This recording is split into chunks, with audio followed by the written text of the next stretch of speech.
हाय, आपके साथ मैं हूँ Surabhi Sharma. India TV YouTube channel subscribe करिए, बेल आइकन दबाएं। बंगाल को लेकर बीजेपी का वॉर रूम फुल एक्टिव हो गया है और इस वक्त बंगाल बीजेपी की कोर ग्रुप की बैठक चल रही है। ये बैठक बीजेपी अध्यक्ष जेपी नड्डा के घर पर चल रही है।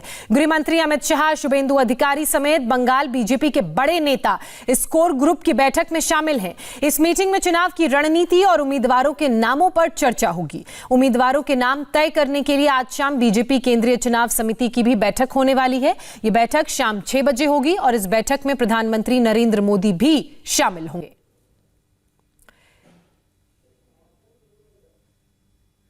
इस वक्त की बड़ी खबर, बंगाल बीजेपी की कोर ग्रुप की बैठक शाम 6 बजे होगी जिसमें प्रधानमंत्री नरेंद्र मोदी शामिल होंगे। फिलहाल आपको बता दें कि बीजेपी के राष्ट्रीय अध्यक्ष जेपी नड्डा के घर पर बैठक चल रही है और इस बैठक में चुनावों को लेकर कौन कौन से प्रत्याशी हैं जो सामने आएंगे, उनके नामों को लेकर मंथन चल रहा है।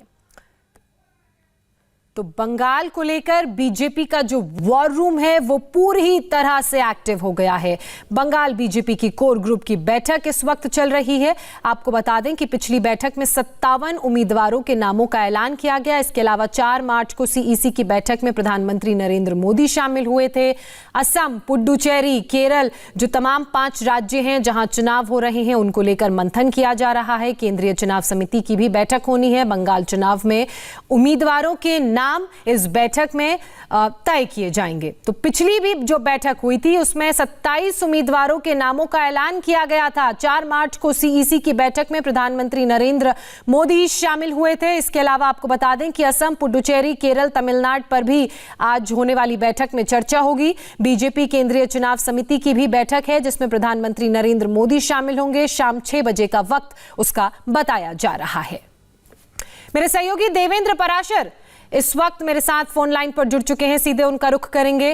देवेंद्र, सीईसी की जो अहम बैठक है वो शाम 6 बजे होने वाली है। इसके अलावा आज जेपी नड्डा के घर पर भी बैठक चल रही है, क्या अपडेट? अभी बंगाल और असम के कोर ग्रुप लीडर्स की बैठक है बीजेपी के राष्ट्रीय अध्यक्ष जेपी नड्डा के घर। ये कोर ग्रुप की बैठक इस लिहाज से की जाती है ताकि केंद्रीय चुनाव समिति में जब प्रधानमंत्री मोदी के सामने जब ब्यौरा डिटेल्स ब्यौरा जाए तो कम से कम उसकी एक स्कैनिंग की जा सके, स्क्रीनिंग की जा सके और वहां पे एक छोटी लिस्ट पीएम के सामने पेश की जाए। हर सीट पे ज्यादा से ज्यादा 2 से 3 उम्मीदवार ही हों, जबकि उसके पहले की जो कोर ग्रुप की बैठक होती है उसमें कई सारे उम्मीदवारों पर चर्चा की जाती है और फिर उसको शॉर्टलिस्ट करके केंद्रीय चुनाव समिति के सामने लेकर जाया जाता है। उसी शॉर्टलिस्ट के लिए बीजेपी के राष्ट्रीय अध्यक्ष जेपी नड्डा के घर पर बैठक चल रही है अभी, जिसमें गृह मंत्री अमित शाह मौजूद हैं।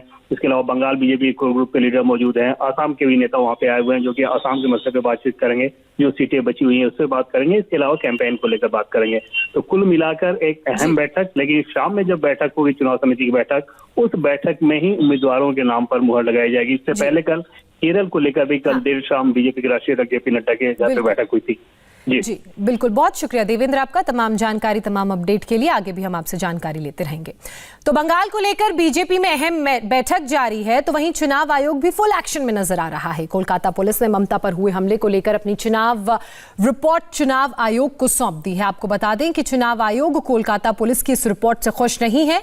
चुनाव आयोग ने बंगाल के चीफ सेक्रेटरी को आज शाम तक डिटेल्ड रिपोर्ट देने को कहा है। इस बीच चुनाव आयोग के ऑब्जर्वर भी आज अपनी रिपोर्ट देंगे। तो आपको बता दें कि जहां एक तरफ बीजेपी की बैठक चल रही है तो वहीं दूसरी तरफ चुनाव आयोग भी फुल एक्शन में नजर आ रहा है। सबसे पहले आपको यह बताते हैं कि ममता पर पुलिस की जो रिपोर्ट आई है उस रिपोर्ट में क्या कहा गया है।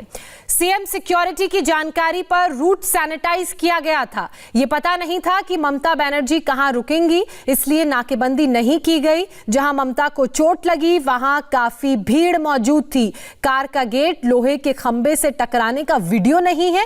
कार के दरवाजे को धक्का देने का भी क्लियर सबूत नहीं है। लेकिन ममता चोट केस में रिपोर्ट से इलेक्शन कमीशन संतुष्ट नहीं है। कोलकाता पुलिस ने चुनाव आयोग को रिपोर्ट भेजी। ईसी ने बंगाल के चीफ सेक्रेटरी से डिटेल्ड रिपोर्ट मांगी। चुनाव आयोग के ऑब्जर्वर भी डिटेल्ड रिपोर्ट देंगे। ममता को 10 मार्च को नंदीग्राम में, आपको बता दें, चोट लगी थी और इसी बीच ममता बनर्जी कल अस्पताल से डिस्चार्ज हो गई हैं। करीब 48 घंटे बाद अस्पताल से ममता बनर्जी को डिस्चार्ज किया गया है और वो व्हील चेयर पर सवार होकर अस्पताल से बाहर आई। ममता बनर्जी जनता के आशीर्वाद से, ऊपर वाला के कृपा से ठीक हो जाएंगे।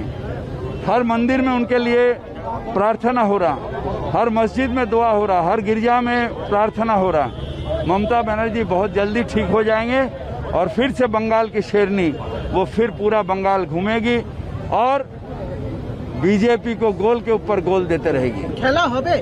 खेला होबे बीजेपी गोल खाबे तबे 294 बेशी नয়। खेल होगा इसका मतलब? खेल तो शुरू हो गया। उनके पास जेट प्लेन है, उनके पास सीबी है, ईडी है, उनके पास दौलत है, उनके पास मसल पावर है और हमारे पास दीदी है। ठीक हो जाएगी। थोड़ी देर पहले उनको रिलीज किया गया है, तो हम उनके जल्द से जल्द ठीक होने का हम प्रार्थना कर रहे थे। मंडे से वो कह रही कि वो प्रचार शुरू करेंगे, तो हम भी मंडे से ही तैयारी, तो जैसे दादा ने कहा हमने तो शुरू ही नहीं किया है, मंडे से शुरू होगा तो फेयर ग्राउंड। अगर दीदी व्हील चेयर पे जाएंगी तो सिंपैथी वोट उनकी तरफ जाएंगे क्या? इस बात का दीदी पब्लिक जो है ना, कुछ दिन के लिए हो सकता है कि भटक जाए। 10 साल से वो भटक रही है ना। उनके परिवर्तन से परित्राण मिलने का समय आ गया है। अब व्हील चेयर हो या ना कार्ट व्हील हो, कुछ भी हो, इससे आप पब्लिक का सिंपैथी जो है वो नहीं कर सकते। ये सिंपल सी बात है। तो टीएमसी ने ममता पर हमले को साजिश कहा, तो टीएमसी से बीजेपी में शामिल हुए दिनेश त्रिवेदी ने इसे नॉन इश्यू कहा। ममता बनर्जी एक मुख्यमंत्री है, उन पर ऐसा हमला हुआ, इसको एक निष्पक्ष जांच होना चाहिए। यही बात हम उनको बोला। हम ये भी बोला कि ये जो घटना घटी, इसका पहले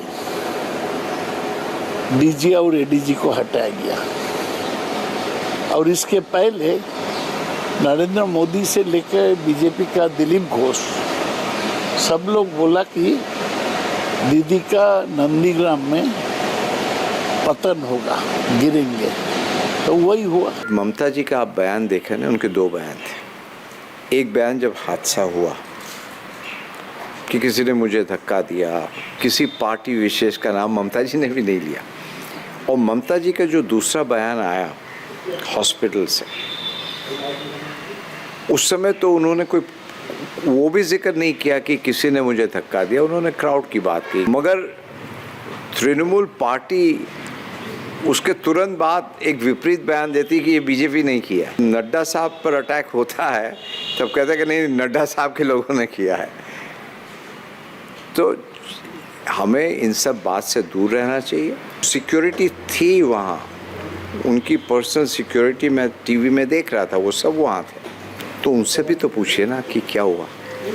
तो इन सब बात में ये बहुत नॉन सीरियस ये जो बयान है, और दुख होता है कि एक सीरियस पॉलिटिकल पार्टी किस हद तक गिर सकती है। इसी बीच जेपी नड्डा के घर मीटिंग के लिए पहुंचे दिलीप घोष ने ममता की चोट पर क्या कहा, बताएंगे आपको एक छोटे से ब्रेक के बाद।